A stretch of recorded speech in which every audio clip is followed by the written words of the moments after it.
My name is Kayla and I have an endless TBR, and these are things that I will never do as a book talk creator. Part 1 out of, I don't know. I will never pretend to like every single book that I read just so that I can keep up with content expectations. I see some of these creators out here posting like 3 videos a day. They're keeping up with all of these new releases. They like every single one of them. They're all a 4 or 5 star read. And honestly, like, I don't know how you guys are doing that. What we are not going to do in 2025 and into 2026 is recommend books that we honestly don't like just so that we can get brand deals. Honestly, that's just not me. If you've scrolled through my page at all, you know that if I don't vibe with a book, I'm a chronic DNFer.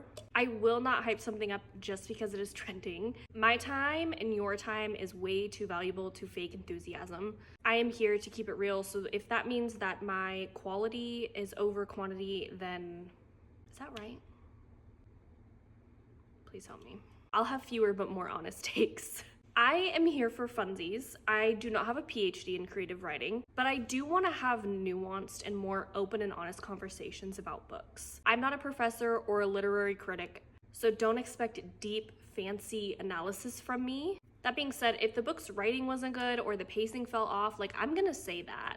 I want to keep it real, but I also want to be really respectful and understand that a human wrote this book, and so if they see it, like, I don't want to be disrespectful, and I want to be constructive rather than hateful. At the end of the day, I just want to post about what I like and what I don't like so that I can find the people that relate to me, so that I can almost form like a book club in a way. The next thing is, I will never take money for something that I don't genuinely support or believe in. Like, I have 150 followers, so I'm not like super worried about that right now. I'm nowhere near a sponsorship deal anyways. But if someday I do get offers, you better believe it's gonna be something that I really believe in. And I'm only gonna be supporting things that I truly like and stand behind. I'm not going to say something positive about every single thing I post. So, no fake endorsements here. You probably have a decade before you need to worry about that from me, but it's okay.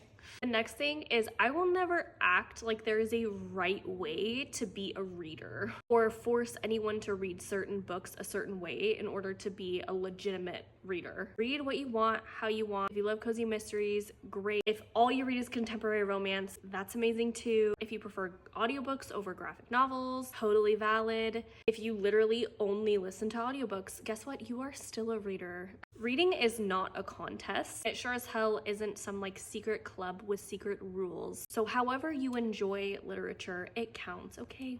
And the last thing is, I will always be honest about why I stopped reading a book. Sometimes it's really important feedback for the author or other readers. I think as long as you're not throwing like personal shade to the author, I believe that all readers deserve to give an honest review of what they thought about a book, even if they didn't finish it. Sometimes a story just doesn't click for some people, or the writing just isn't up to par. And that's totally fine. I don't think that we should fake loving something that we actually hated, or not post a review on Goodreads just because we didn't finish it. It still counts.